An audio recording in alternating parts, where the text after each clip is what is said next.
just until my barber's opens again.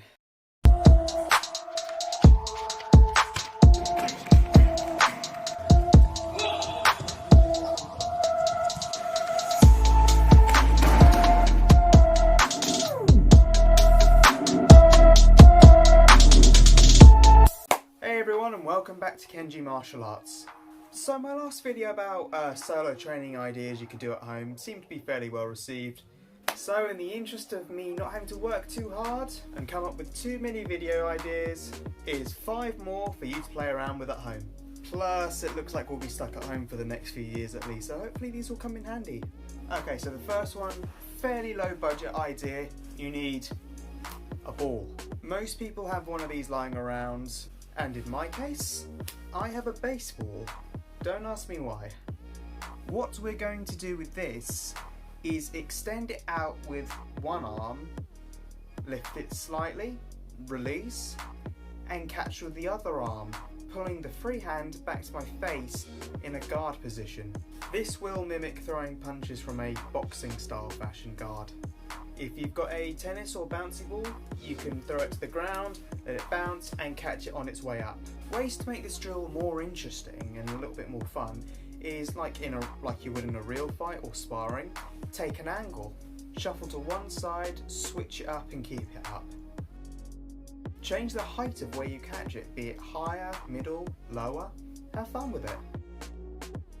The main goal of this drill is to help develop hand-eye coordination and maybe hurt your fingers if you catch it at the wrong angle.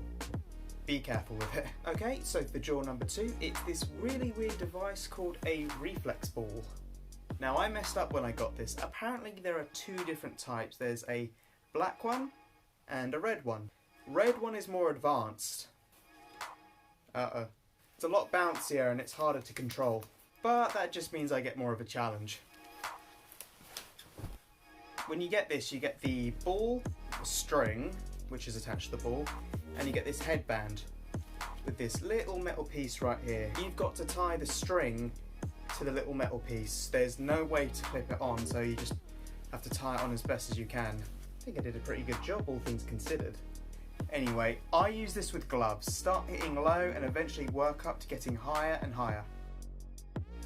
Whilst this can help with coordination, I find it's mostly helpful for rhythm. Just keep it going. Bounce, bounce, bounce. No power at all is required with this, so it helps you focus on the rhythm. The power that you put into it is the same power you'll receive on the ball's return. So if you hit it too hard, say goodbye to your eye. Try and time yourself. How long can you keep this up for before you lose the rhythm and then try to beat your time? Okay, so drill number 3 is something that I used to do all the time in my taekwondo days. All you need is yourself and a solid wall. So this is a kicking drill off the wall. Quite simply, all you need to do is put one hand on the wall, one leg on the ground, one foot up in the air to balance. You can literally do any kick you want, be it roundhouse, side kick, front kick, hook kick, whatever you find to be most beneficial. Back in the day, we would literally spend half the lesson doing this kind of drill, so only do the amount that you feel is necessary. Aim for give or take 10 reps per leg before you switch sides. I always find side kicks to be much more difficult than constantly just flicking out roundhouse kicks, so think of something along those lines that will help push you and challenge you. Change the height of the kicks, be it aiming for someone's chin or taking out their kneecaps.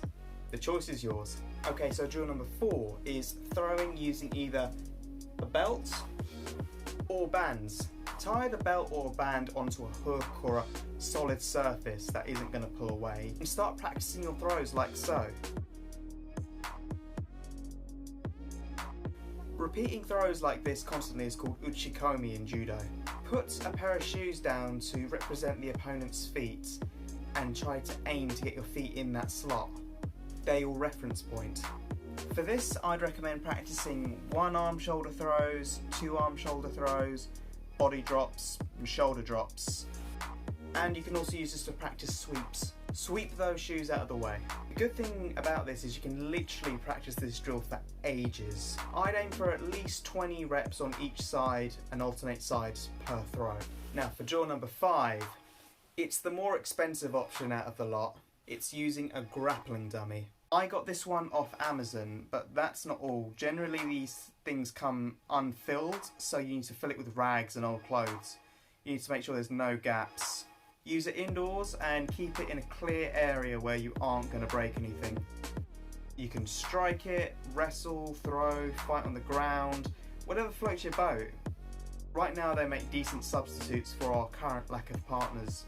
All you have to do is be careful of that menacing stare from that lifeless, cursed face that haunts your dreams.